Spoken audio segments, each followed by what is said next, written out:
Let's unbox my small business র materials.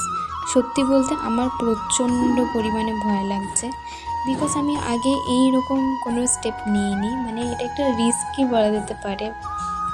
জন্মদিনে যে কটা টাকা আমি গিফট পেয়েছিলাম, মানে অ্যাজ এ গিফট হিসেবে আমি পেয়েছিলাম, আমি সমস্তটা এটার পেছনে দিয়ে দিয়েছি। আর সত্যি বলতে আমি না, মানে আমার ভীষণ হ্যান্ডমেড জিনিসের প্রতি প্রচণ্ড আকর্ষণ আছে। আমি জানি না কেন, আমার ভীষণ ভালো লাগে এই সমস্ত জিনিস। আর আমি না মানুষের ট্যালেন্টকে ভীষণ রেসপেক্ট করি। হ্যাঁ, হতে পারে সেই মানুষটা খারাপ বা যাই হোক, বাট স্টিল যদি তার মধ্যে নিজে কিছু করার কোনো প্রবণতা থাকে বা সে যদি চেষ্টা করে, আমি সেটাকে ভীষণভাবে রেসপেক্ট করি। তো আজ শেষমেশ 5 দিন পর আসলো আমার এই ড্রিম বক্সটা। হ্যাঁ, আমার কাছে এটা স্বপ্নই, জানো তো, আমাদের নিজেদের চিন্তা না একটু সময় লাগে। আমি কখনো ভাবতেই পারিনি যে আমি বিজনেসের কথা ভাবতে পারি, বাট আমি করছি। আর আমি জানি যে আমি এটা পারবো, বাট ওই একটা মনের মধ্যে ভয় কাজ করে, যেহেতু আগে এরকম কোনো দিন কিছু করিনি।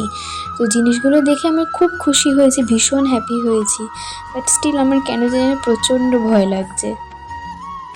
তোমরা যারা যারা রেজিনের কিছু, তোমাদের যদি কোনো কিছু দরকার হয় বা কিছু, তোমরা আমার কাছে অর্ডার দিতে পারো, আমি তোমাদের করে দেব।